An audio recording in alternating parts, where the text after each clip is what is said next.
serem mensuradas que jamais vieram. Eu acho que ela, que ficou 30 e poucos anos lá, é uma pessoa mais do que apta para constatar que isso, na verdade, são falácias. Eles prometem coisas que eles não podem cumprir, tá? Então, vamos começar. Salve, Danizudos e Danizudas! Sejam bem-vindos a mais um vídeo. Para você que chegou aqui de paraquedas, considere se inscrever no meu canal. Ative as notificações que vídeos como esse se tornarão frequentes. Seguinte, meus queridos. Eu acabei encontrando esse querido aqui, tá? É do canal Ministério no Mormonismo. Ele vai contar aqui 25 motivos para não ser mormon. Aqui é a parte 1. Então vai ter a parte 2. Com certeza ele não vai falar os 25 motivos em um só vídeo, tá? Eu vou seguir a onda dele. Vai ter também a parte 2. Mas para você que já tem acompanhado aqui, já sabe o teor dos vídeos. Sem mais delongas, vamos para o que interessa, vamos reagir a esse querido aqui que vai contar 25 motivos para não ser mormon. Essa é a parte 1. Por aí. Primeiro motivo. 25 motivos para não ser mormon. Um deles, o primeiro deles, a natureza do fundador dos mormons. Vamos ver o que vai falar. Vai falar algo sobre Joseph.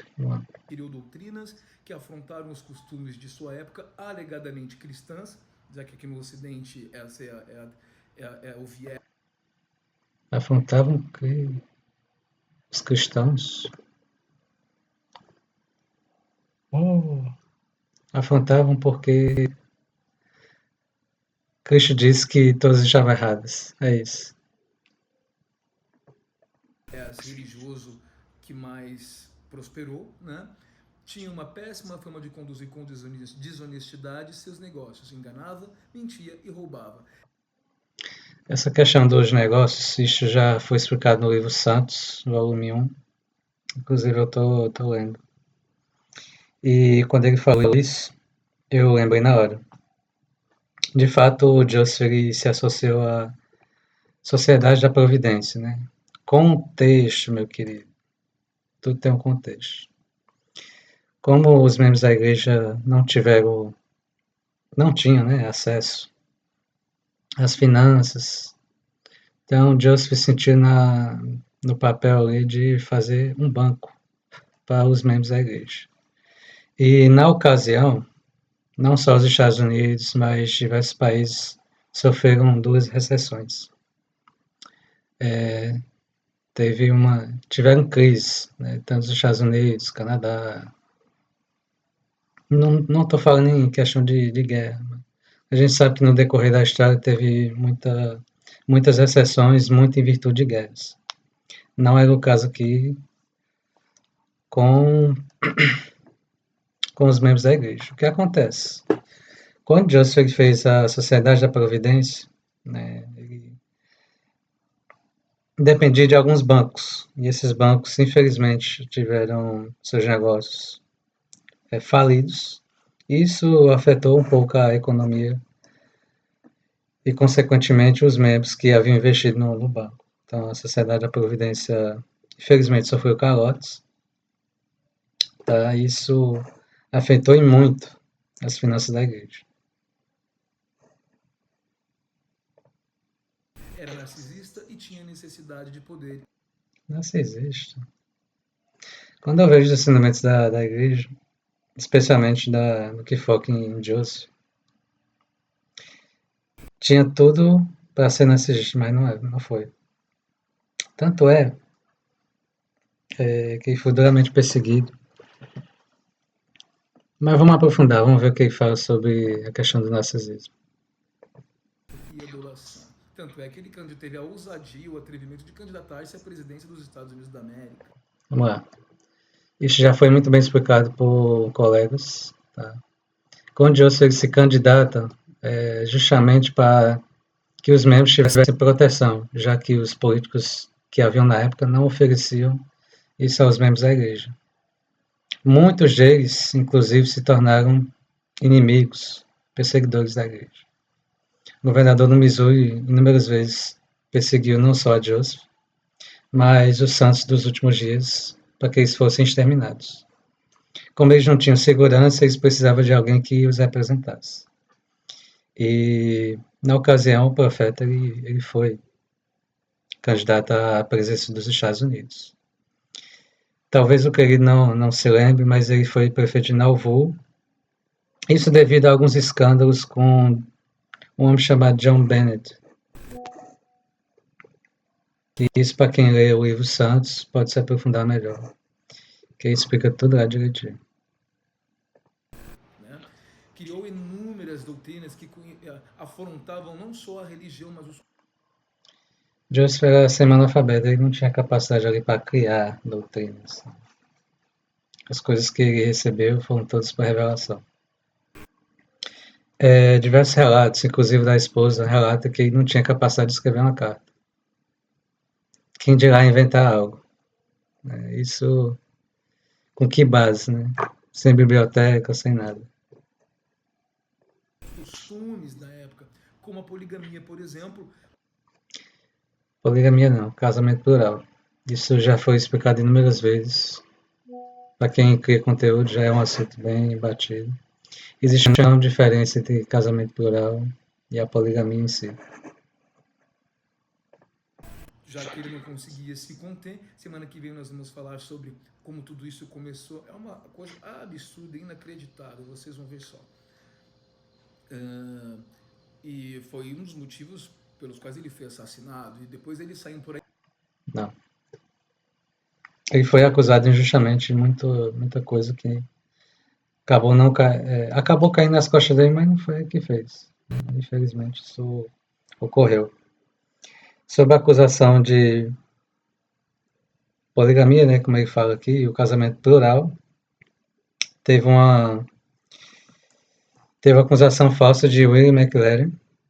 Isso também está no livro Santos, onde ele acusa injustamente o profeta. Isso acaba caindo nos ouvidos do governador, que fez com que Joseph fosse preso, né? Onde supostamente Joseph estava coabitando ali com uma moça de 14 anos. E a gente vai entender pela história da igreja que não. Embora ela tenha contraído o casamento plural, não há registros de nenhum relacionamento sexual. Até porque o casamento plural não regia para Joseph a relação sexual. Dizendo que são perseguidos desde o momento em que foram fundados. Claro, vocês afrontam os costumes, vocês desrespeitam. Então, a questão da afronta é uma particularidade muito interessante e tem que ser comentado. Joseph ele não afrontou ninguém. Ele recebeu uma revelação de Deus. Primeiro ele foi perguntar qual das religiões é a correta. E foi aí que ele teve a visão. E não só descobriu que estava errado, como precisou ali restaurar o evangelho. E mais adiante, todos nós conhecemos a história onde ele recebe as placas, que hoje nós conhecemos como livro de Mórmon. Respeitam as pessoas. O seu fundador anda armado, ele gostava de ser chamado de General Smith. Foi preso várias vezes, foi processado várias vezes. Enganou a membresia quando criou o famoso Banco de Kirtland, que nós... Pronto, o que eu já vi falando anteriormente. Isso já foi explicado. Temos vídeos aqui para vocês verem. Inventou um livro fictício dizendo que foi inspirado. O livro fictício em si contém não só cronologia, como nomes, como moeda. Então, Joseph teria que ser muito criativo para criar tudo isso e teria que ter coragem absurda para fazer com que o livro fosse levado para frente.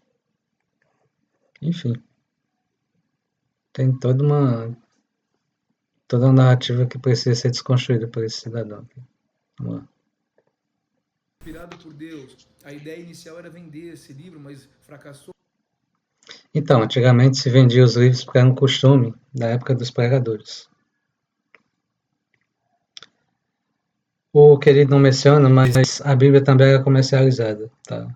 Todos que faziam suas pregações precisavam custear as missões e não se fazia de graça, né? Então havia sim um custo.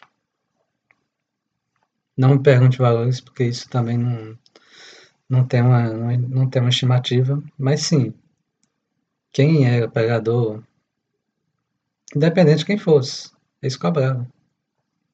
Porque era um meio que eles tinham ali de sobreviver. Todos que saíam em missão não tinham a ajuda que os missionários têm hoje. Então tudo precisava ser custeado. As pessoas custeavam a Bíblia da mesma forma como o livro de Marco também era comercializado na época. É claro. E aí ele monta uma igreja, né? Inventa poligamia e olha, só Casamento plural é diferente. para dar uma sapecada nas guriazinhas mais novas, desculpe aqui o bom português.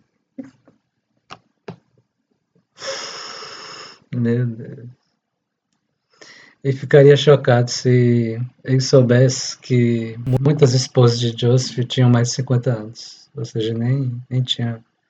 Para a época não tinha atividade sexual. E muitas das esposas foram depois que Joseph foi assassinado. Então teve muitos casamentos vicários em favor de Joseph. E muitas dessas mulheres fizeram para Joseph. Isso o querido não conta. Deus, né? Mas enfim, não tem como falar outra coisa, né? Que ele estava apaixonado, não dá para dizer, né? Porque afinal de contas, né, é assim que os caras pensam. E a partir dele, frise-se isso que os mormons, brigamitas, esses que nós conhecemos, gostam de negar, de se desvincular dessas seitas que surgiram depois também mormons. Essas seitas se fundamentam nesse pilar, no eterno e sagrado convênio do casamento que eles ensinaram durante muito tempo, que era essencial para a salvação. Que era Então, isso que ele está falando é o novo e eterno convênio. Nada demais. Apenas o querido aqui não soube se expressar corretamente. E nós, membros da igreja, compreendemos como é feito o novo e eterno convênio. Não há mistério nenhum nisso. Eu não sei porque o querido está tocando nisso. a prática da poligamia. Ah, mas nós paramos em 1890. É mentira. É doutrina, tá lá. Doutrina e Convênio 182 é mentira deles. Eles ainda. É uma doutrina celestial, tá? Nem todos. Ou melhor, somente os fiéis. Né? Conhece corretamente. E por que foi abolido? Não foi nem a questão da lei do país, como ele vai falar aqui.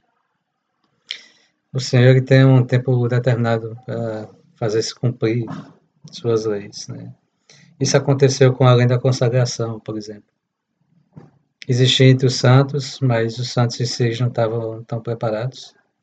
Isso chegou um momento que não teve como. O Senhor teve que abreviar e viver a lei anterior.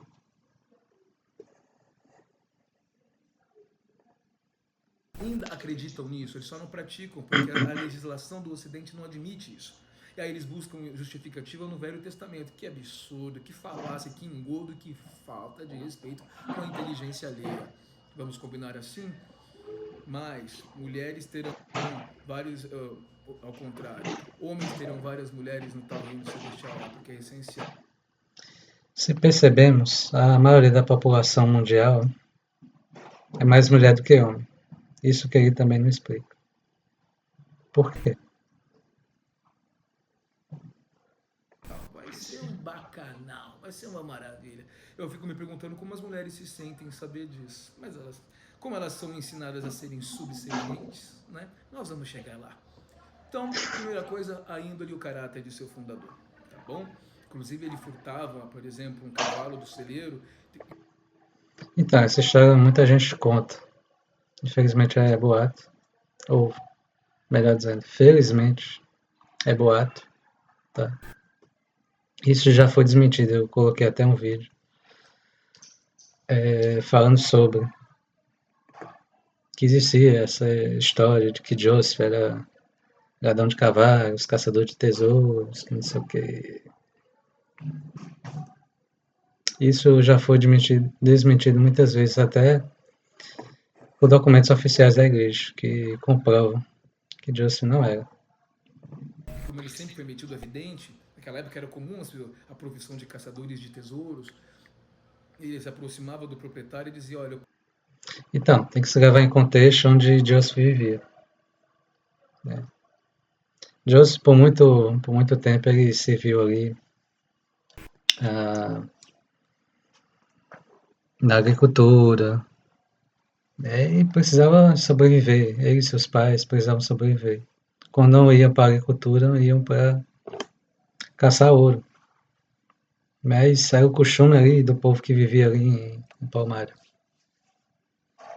Estamos falando de zona rural de Nova York. Bem diferente do contexto urbano que nós conhecemos. As condições e a situação, o contexto que Joseph vivia é totalmente diferente do que o que ele está querendo levantar. Isso chega a ser até um certo anacronismo da parte dele, e até de forma desonesta, onde deveria contextualizar, né, onde ele vivia e tal. posso trazer, eu tenho visões, eu posso trazer o seu animal de volta.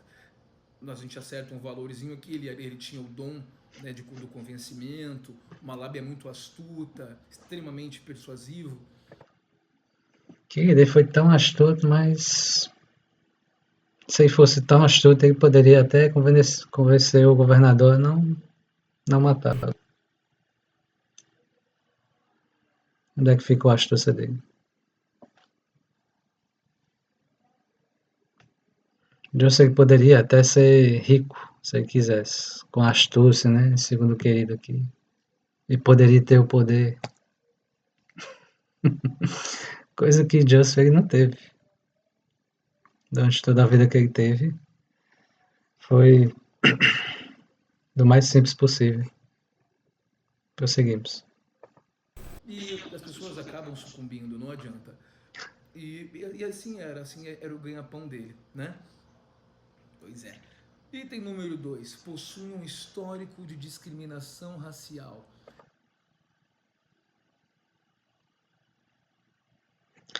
Para começo, Joseph era abolicionista. Tanto é que uma das pinturas, inclusive foi até recente, fevereiro de 2026, está na galeria Martin Luther King, está do lado de Abraham Lincoln, o quadro de Joseph. Né? Fizeram a questão de colocá-lo lá, por Joseph ele ser abolicionista, ou seja, é ao contrário do que ele está dizendo aqui, é totalmente ao contrário à escravidão. Coisa que para a época era comum. Estamos falando ali de século XIX. Então, existia ministros de outras denominações que aceitavam comumente ali como até comum a questão da escravidão. Tinham leis para isso. As leis que se baseavam eram copiadas da legislação da Inglaterra. Isso demorou um tempo para que tudo fosse abolido, a questão da escravidão.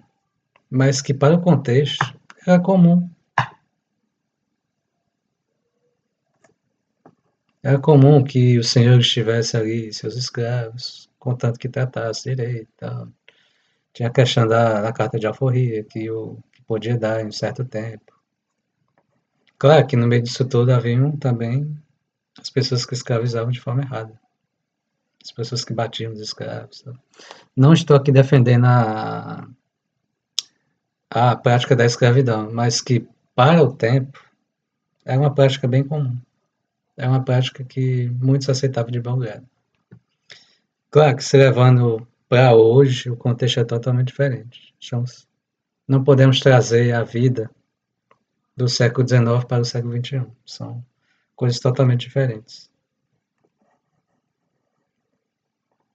Enquanto países na América Latina, na América Central e América do Norte foram rompendo com essas políticas discriminatórias, embora os resquícios existam até hoje, mas pelo menos institucionalmente, né, em tese, vamos dizer assim, houve uma emancipação e uma mudança de entendimento, ainda que faticamente ainda a gente não tenha isso muito bem ajustado em termos de oportunidades e garantias.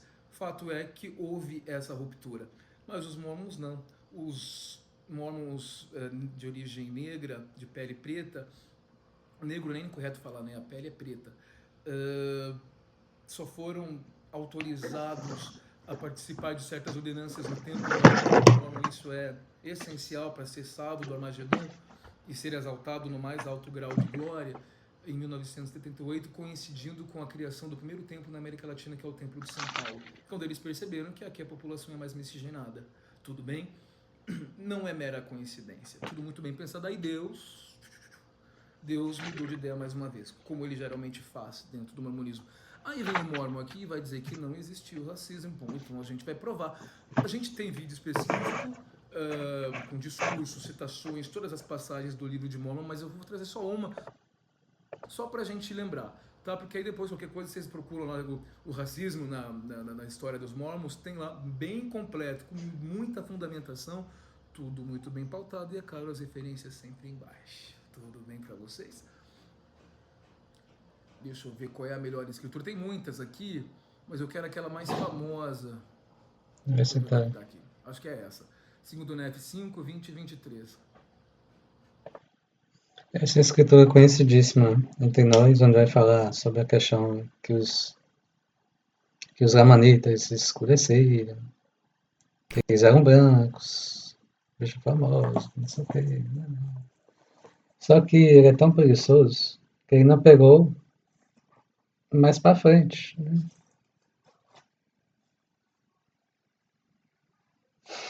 Segundo F26, 33, vai falar o seguinte: pois nenhuma dessas iniquidades vem do Senhor, porque ele faz o que é bom para os filhos dos homens, e não faz coisa alguma que não seja clara para os filhos dos homens. E convida todos a vir a ele e a participarem de sua bondade. E não repudia quem quer que o procure, negro e branco, escravo e livre, homem e mulher. E lembre-se dos pagãos, e todos são iguais perante Deus, tanto judeus como gentios. Vou deixar ele seguir aqui, mas já fica aqui a explicação. Acho que é essa. Aí ele fala assim, que o Senhor fez cair a maldição sobre eles. Eles quem? Os lamanitas, né? Que são aqueles povos escritos que vivem em constantes guerras e derramamento de sangue e carnificina dentro daquele livro de Mormon, que, desculpa, você não leva nada para a sua vida. Absolutamente nada. Toda a história. Então precisa ser contado. Tá? Sim, uma dolorosa maldição por causa de sua iniquidade.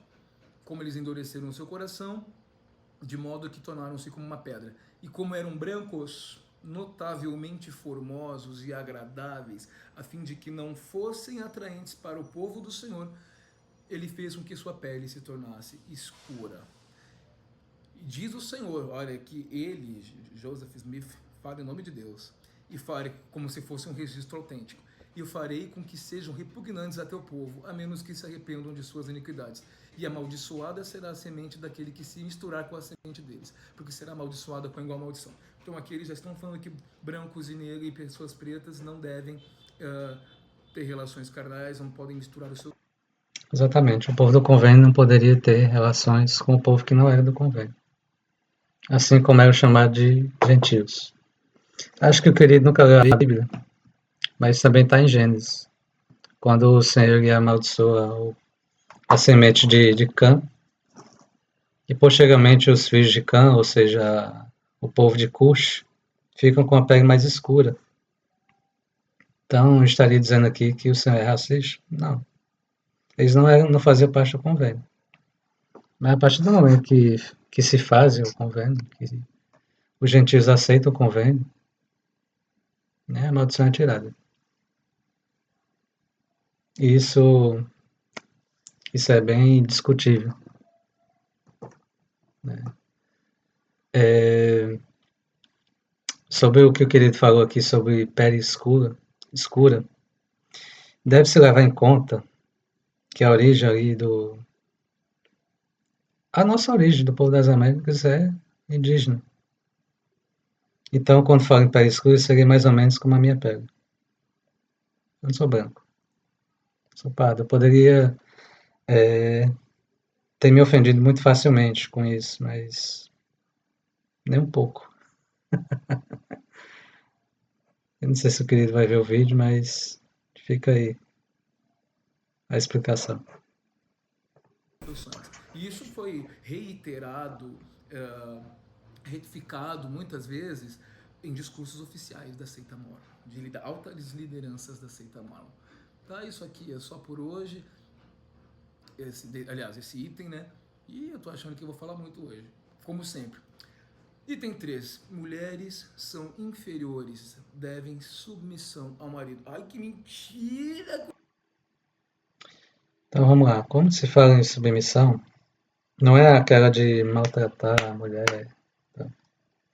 Entendemos que, por natureza divina, homens e mulheres têm papéis diferentes. Né? Se fosse igual para todo mundo, o homem também teria filho. Não é o caso. Vamos lá, o que vai aprofundar. Como é que pode? Porque a gente aprende que a mulher não está atrás nem na frente, ela está ao lado. Ao lado de um grande homem sempre há uma grande mulher. Pois é, agora nunca está na frente, né? Nunca. Mulheres não recebem sacerdócio. O patriarcado é real. Mulheres não recebem o sacerdócio porque ela já tem um dom. Ela tem o dom de procriar, trazer filhos ao mundo. Isso faz parte da natureza divina de cada uma delas. No entanto, elas oficiam dentro do templo. Elas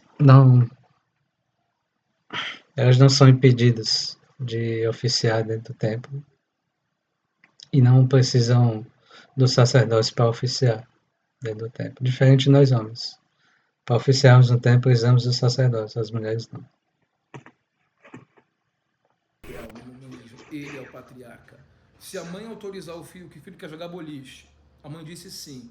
O pai diz não, ela baixa a cabeça e se submete. Ele é a autoridade central. Tanto é que o objetivo de toda mulher do mormonismo é casar com um ex-missionário retornado e portador do sacerdócio. Não necessariamente.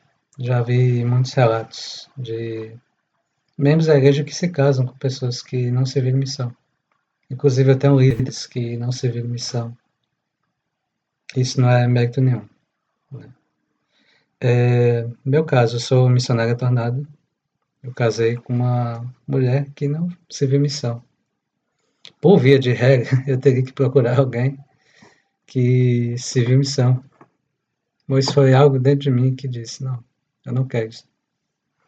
Foi uma escolha minha, não foi nada imposto por líder X ou líder Y que diz, você tem que casar com alguém que serviu missão. Não, não necessariamente. Porque aí abençoa a tua casa, tá doente, ele vai lá, põe a mãozinha e reza. Segundo eles receberam esse poder de Deus. Me deram bênçãos, eu odiava receber bênçãos porque eu nunca resolveu nada. Então, as bênçãos do sacerdócio não é somente de cura. Né?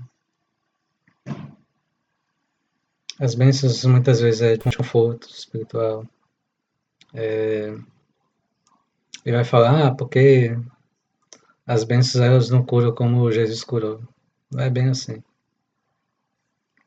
Não é bem assim que funciona. Não há nada de sobrenatural se a pessoa não for curada. A pessoa também precisa entender a vontade do Senhor e também não ser curada. Será que ela tem fé também para não ser curada? Essa questão foi levantada uma vez por Adebedno. As pessoas esperam muito pela bênção para ser curada e pela bênção de não ser curada. Isso vai muito também pela vontade de Deus. Óbvio, o querido não sabe, mas há inúmeros casos de cura, tanto física como espiritual, tá? Quando se dá uma benção, não devemos pensar só em cura física. Existe também a cura espiritual. Dava uma benção, depois ia pro hospital tomar injeção, por exemplo, a dor de garganta. Por que serve? Ah, não, mas é as duas coisas, porque o remédio ajuda e a benção é a sua fé, vai te ajudar. Ou cura ou não cura. Como eu falei, existe a cura física e a cura espiritual. Por isso é tão importante nós recebemos as bênçãos. As doenças, as aflições que temos, muitas e muitas vezes, elas afetam a parte espiritual. Então, se faz necessário aí a bênção. Jesus Cristo, segundo consta o relato, abençoava e até ressuscitava. Algo que eu duvido muito, mas enfim. Não é para duvidar, não. Está na Bíblia. E existe até relatos extra-bíblicos que comprovam que Cristo não só ressuscitava as pessoas, como ele próprio ressuscitou. Enfim, para quem acredita, a gente vai se aproveitar aqui, pegar a carona nessa linha de raciocínio, né? Então, se vocês herdaram esse poder de Deus que foi dado para Jesus Cristo, vocês também devem fazer o mesmo que ele. Nunca vi, não sei e tenho raiva de quem sabe porque certamente estará mentindo. Vamos lá. Muito humilde, né? Prossigamos. Essa submissão da mulher é real, tá? O homem é o patriarca e ele que manda. Segundo o modelo divino, o pai deve presidir a família. Isso foi escrito de forma de proclamação ao mundo, tá? Isso foi proferido pelo presidente Hinckley. Tanto é que o próprio Deus é homem. Ele é do sexo masculino. Se fosse feminino, ficaríamos calados. Segundo o modelo divino. Certo? Tanto é que muitas mulheres são vítimas de violência doméstica. Então é outro ponto que Família Proclamação ao Mundo fala. O pai deve presidir com amor, com brandura, mansidão. Não significa que nós vamos, por chefiarmos a família, temos que fazer de todo jeito. Não. Isso nas escrituras se chama domínio injusto. Isso é condenável até por questão de possuirmos sacerdócios, nós não devemos fazer de maneira injusta. Isso está bem descrito em Doutrina e Convênio 121. Se o homem faz uma coação indevida com quem quer que seja, e ele fala especialmente para os indefesos, né, com crianças, com cônjuge, e vai responder no último dia, perante o Senhor. Tá? Que fique bem claro que, por seguir o modelo divino, tem que fazê-lo também com amor, com brandura, com mansidão.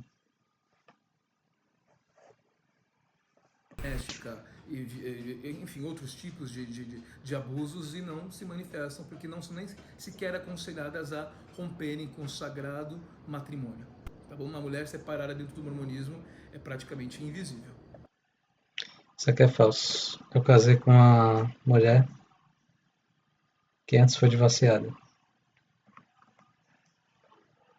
E se fosse verdade, nenhum homem tocaria em mulheres divorciadas na igreja. Não é o caso. Tenho muitos amigos no meu ciclo que são casados com pessoas divorciadas. Se isso fosse por regra, a gente teria que ser impedido de casar com essas pessoas, com pessoas desse ciclo. Mas o que mais vemos são pessoas que recomeçam a vida. E tudo certo. É mentira? Então tá bom. Então, A sua experiência pode até ser, mas pelo menos por contexto que eu presenciei muitas vezes, não. Eu já vi ex-missionário casar com pessoas divorciadas. Acontece.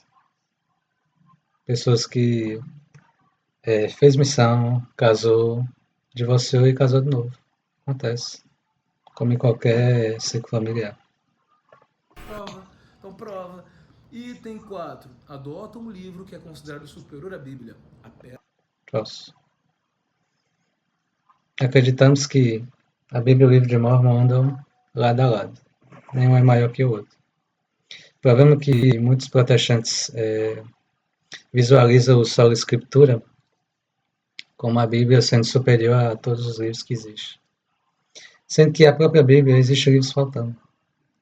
O acervo que conhecemos hoje, ele sofreu inúmeras modificações. Estamos falando de um livro que foi escrito há muitos séculos. Foi modificado em muito. Existem livros hoje que não estão na Bíblia, que deveriam estar, mas que por algum motivo não estão. E aí? angular de sua fé. Exatamente. Eles vão dizer aqui que não é. Que ele é um Vamos lá. O que significa quando colocamos o livro de Mormon como pedra angular? Não desmerecendo a Bíblia. A Bíblia fala de Cristo, tá? Mas o livro de Mormon ele explica a queda de Adão e Eva. Ele explica o plano de salvação. Que está aqui. Só não é muito bem explicado. Então, tirando tudo isso, tira-se a base da nossa fé. Tirando o propósito da expiação, o plano de salvação, a queda de Adão e Eva, a proibição do batismo de criancinhas, o poder do arrependimento. Então, todas essas coisas estão bem explicadas no livro de Mormon. complemento, é apenas um outro testamento, é um complemento bíblico. Mentira! O livro de Mormon, na hierarquia de escrituras mormons, ele é o principal. Tanto... Não mesmo. Principalmente quando eu fui ensinado, o que mais foi usado foi a Bíblia.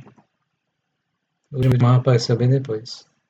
Black Discursos, nós já fizemos vídeo sobre isso, a pedra angular do mormonismo, que é... Eu vou me aprofundar nesse canal para ver o que esse querido vai falar sobre o livro de Mormon. Vamos lá. O livro dos mormons. Aí, mais recentemente, eles alteraram isso, porque o discurso deles está sempre mudando. Não, a pedra angular do livro dos mormons é Jesus Cristo. Aí nós trouxemos discursos oficiais de lideranças recentes, tá? Mas aí não está o problema. O livro de Mormon nega a Cristo?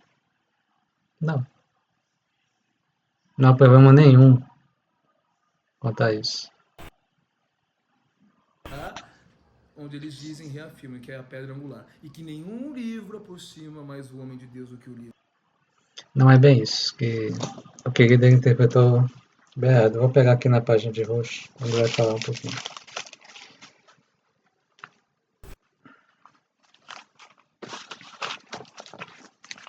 Joseph disse o seguinte, com respeito a esse registro, o profeta Joseph declarou: Eu disse aos irmãos que o livro de Mormon era o mais correto de todos os livros da terra, e a pedra angular e a pedra fundamental de nossa religião, e que, segundo os preceitos, o homem se aproximaria mais de Deus do que seguindo de qualquer outro livro. A Bíblia é um conjunto de livros. O livro de Mormon é mais um, certo? Por que era o mais correto? E quantas modificações teve no livro de Mormon? A Bíblia, infelizmente, ela sofreu muitas alterações. A Bíblia que conhecemos hoje não é a mesma que foi escrita lá no século I.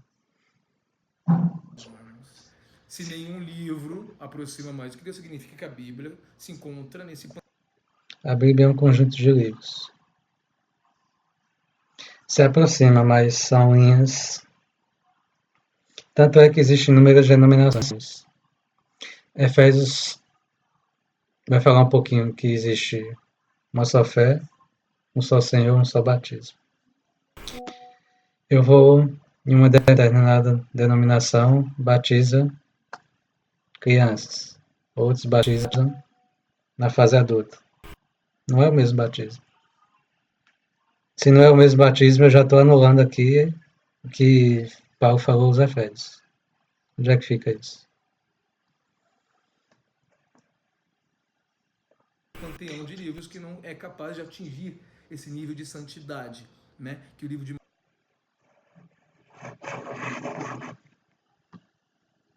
Mormon propicia. você que é cristão certamente não se filiaria a uma história como essa, né? Até porque Jesus Cristo ressuscita e também ele vai peregrinar aqui na América Central, como ele Exatamente, como ele próprio citou. Ainda tem outras ovelhas que não são desse apreço. Também me convém agregar essas. E elas ouvirão minha voz e são o rebanho, sou pastor. E quando Cristo chega nas Américas, ele se refere às ovelhas que já haviam, que ele falara uma vez, e isso é registrado no livro de João. eles dizem que é mais ou menos na América Central que ele veio e aparece lá e faz um ministério. Isso só mostra que o Senhor é um Pai amoroso e não faz exceção de pessoas. Né? Se ele apareceu por o povo do Oriente, ele tinha que aparecer também ao povo do Ocidente. E não se trata aí de uma segunda vinda, mas uma primeira vinda feita aqui aos povos nas Américas. Encontra o relato no livro de Terceiro Nef, tá bom? Pois é, eles disseram isso, o que eu posso fazer? Mas enfim, né? Você sabe, calma que o Brasil é nosso, né? Vai pra cima. É nosso mesmo. Não são transparentes com as finanças da igreja. De fato. Isso é falso. Eu com presente de ramo, inclusive. Vamos lá. Sabemos do fundo multibilionário de 100 bilhões que não foi negado pela seita, mas eles tampouco explicaram da onde saiu esse dinheiro para criar semelhante reserva. Isso já foi explicado. A igreja ela tem inúmeros investimentos, certo? E isso se deve à questão de ajuda humanitária. Essa ideia ela começa ali bem para trás, né? Estamos falando aí de 1901, 1910. Existiam ali algumas tentativas. Inúmeras tentativas tiveram. A igreja no início teve muitas dívidas. E aí, felizmente conseguimos esse fundo, tá? Que não só subdizia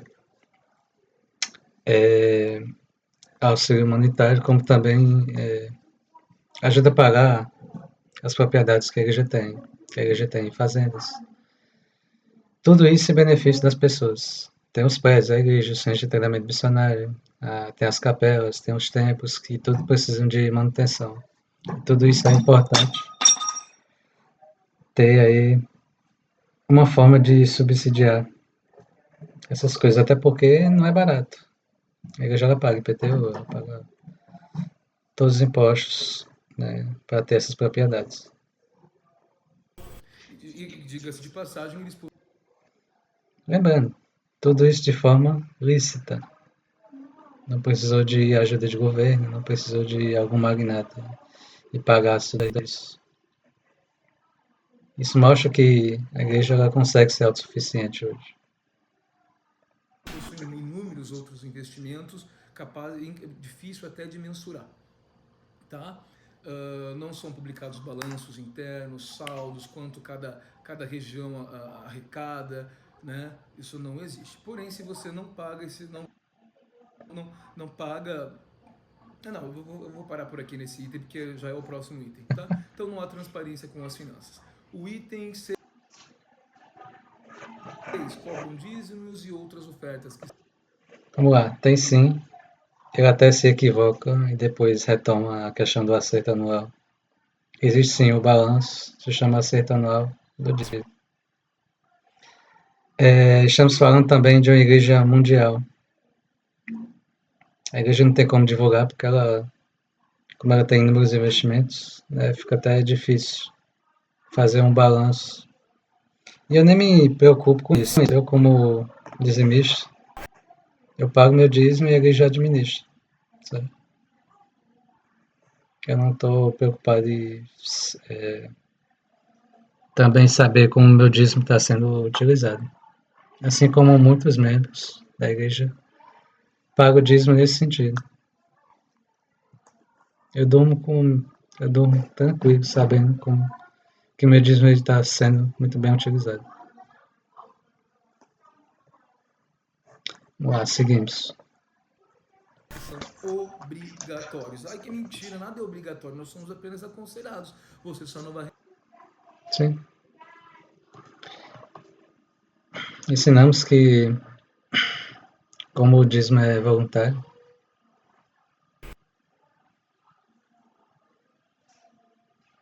se fosse cobrado, nós faríamos isso toda reunião, toda entrevista, enfim.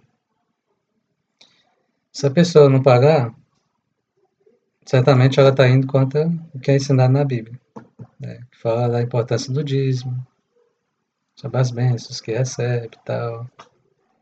Mas não é nem questão disso, é mandamento. Joseph relatou o seguinte: ensina princípios corretos, as pessoas governam a si mesmas.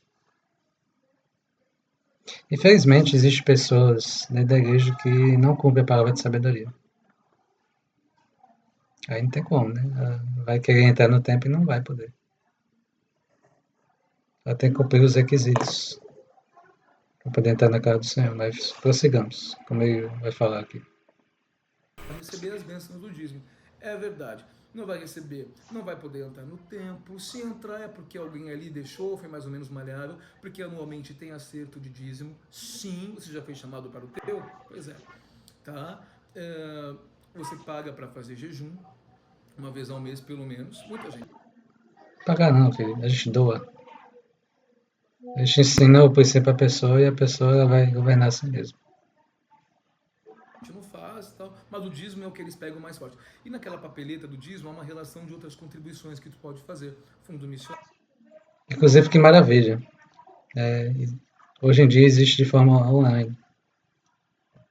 missionário, fundo perpétuo de educação, obra de não sei o que, você pode doar, mas realmente eles enfatizam mais. Que é mandamento. Enfatizamos que vem a ser mandamento. Da mesma forma como incentivamos as pessoas a guardar o dia do Senhor. Ensinamos aos nossos jovens sobre a importância de guardar a lei da castidade. Todas essas coisas são importantes porque são mandamento. O mandamento não foi revogado. A questão do dízimo. Isso é sempre. O dízimo é uma das doutrinas mais faladas dentro do mormonismo. Tá? Exatamente, porque é as mais difíceis de se cumprir. Por isso que é tão falado. Então, já sabe, se você não pagar esse dízimo, você não vai entrar no templo mormon, que é diferente da capela. As pessoas, muita gente se pergunta, por quê? Existe o princípio do seguinte: se a pessoa não consegue viver a lei do dízimo, ela não vai conseguir viver as leis que prometemos dentro do tempo. Uma delas é a lei da consagração. Se a pessoa não consegue doar 10%, ela não vai conseguir doar tudo. Que a lei da consagração diz que devemos doar todo o nosso tempo, todo o nosso dinheiro, todos os nossos talentos, tudo em benefício do reino de Deus. Então, esse é o motivo pelo qual as pessoas que não pagam o dízimo não podem estar dentro do templo. Tem esse princípio. Se a pessoa não consegue pagar 10%, como ela vai conseguir pagar por completo? 100%. Tem isso. Onde todo mundo entra, faz o que quer e tal. No templo você precisa cumprir com todo o currículo, porque senão você não faz o. Isso é uma coisa bem legal que ele falou. Na capela a gente fala o que quiser. Então, nós entendemos que tudo que aprendemos na capela deve ser colocado em prática ao entrarmos dentro do templo. Não à toa nós temos salas de aula. Você vê que maravilha? Não é só sentar e ouvir sermão. Tudo tem um propósito. Os tais convênios e ordenanças, que você pode substituir por rituais, tá? Tão conveniente, né? Rituais secretos que eles praticam lá dentro. É o que Secreto não é sagrado. Se fosse secreto, ninguém teria acesso. Isso sim, poderia até ser questionado. Será que ninguém pode? Então pode.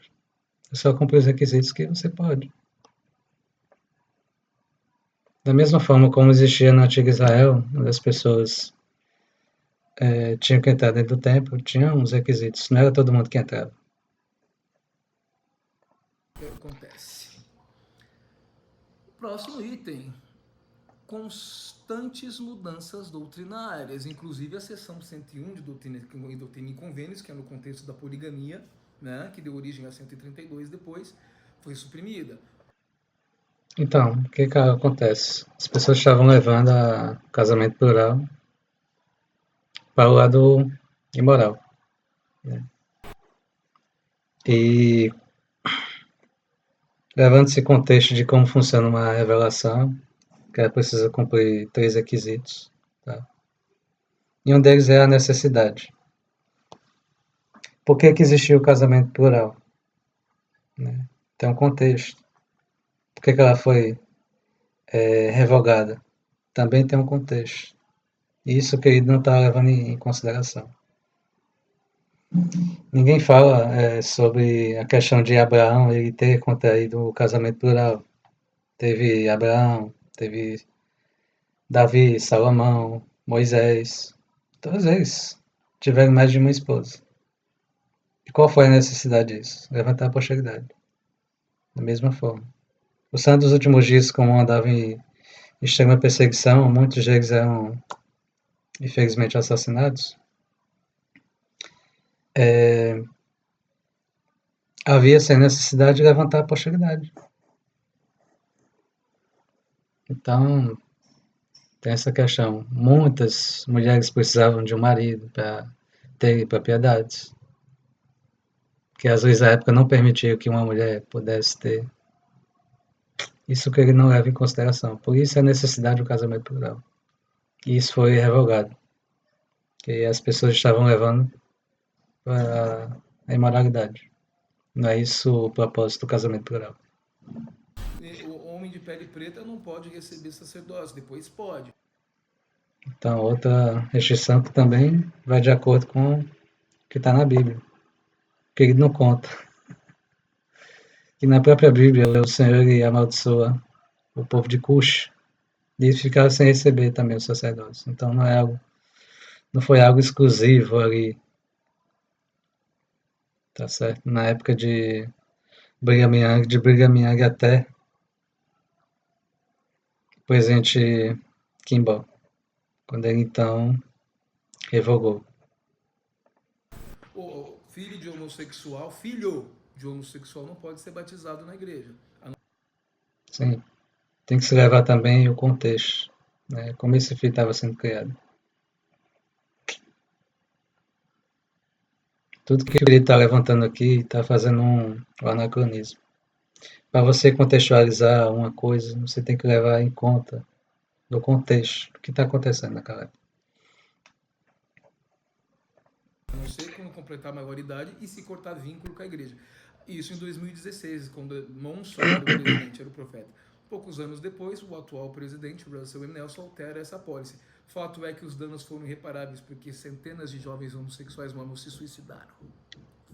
Porque não há rejeição maior do que aquela que vem de Deus. Os pais impermeáveis. Esse é outro ponto que tem que se levar em consideração. O Senhor, ele ama o pecador, não ama o pecado.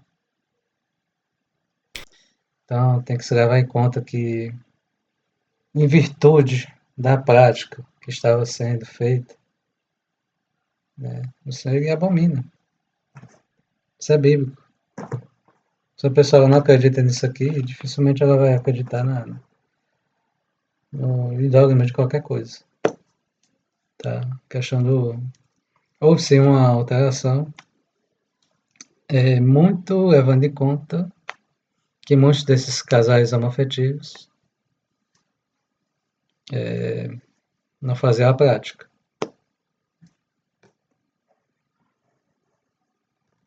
Obcecados pela doutrina, pegam seus filhos e atiram na rua. Pelo menos 3 mil jovens mormons moram nas ruas de Utah. Exatamente porque elas preferem amar o pecado. É simples. É só não cometer. E foram expulsos de casa por causa do.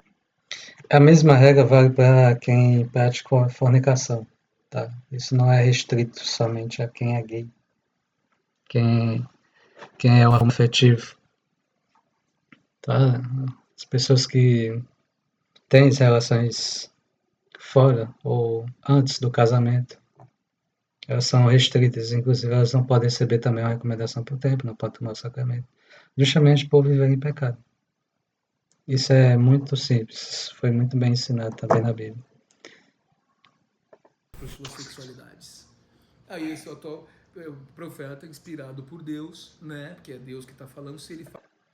Exatamente, como a sociedade está em constante mudança, a igreja também precisa estar também. E que bom que há essas mudanças. Isso é sinal que a igreja é viva. Fala Deus, a gente aprende isso.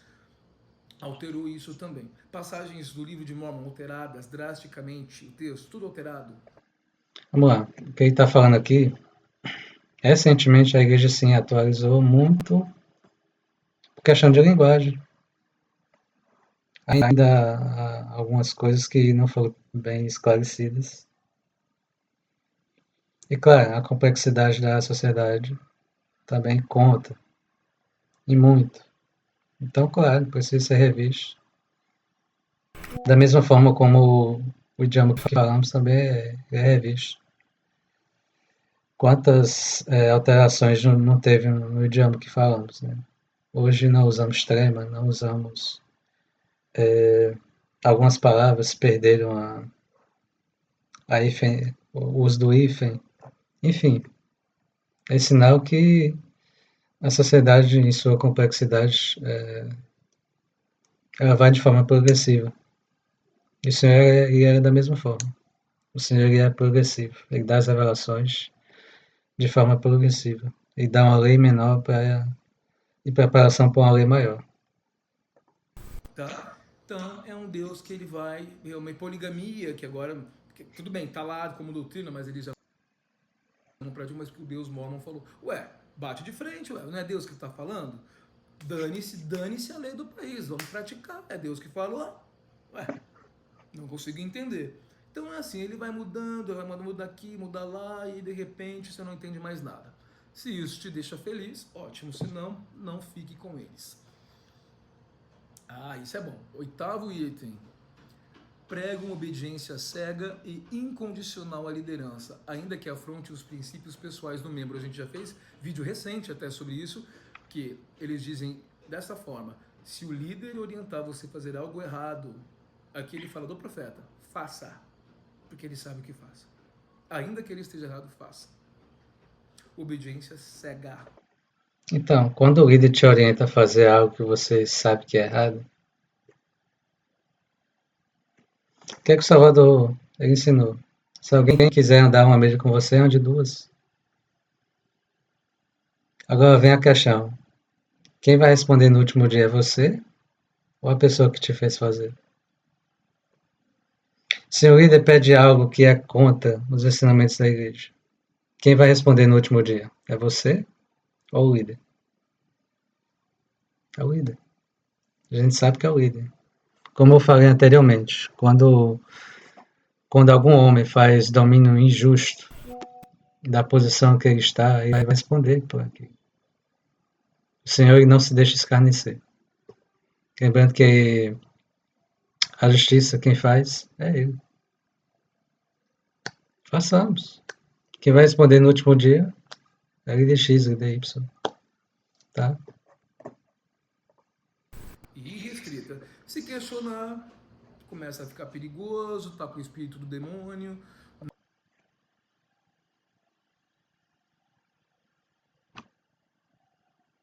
Existem muitos relatos de os próprios membros do Coro dos Doze se questionarem entre si sobre uma determinada situação. Comum. Só penso em você. Né? Um pouquinho. Só penso em você.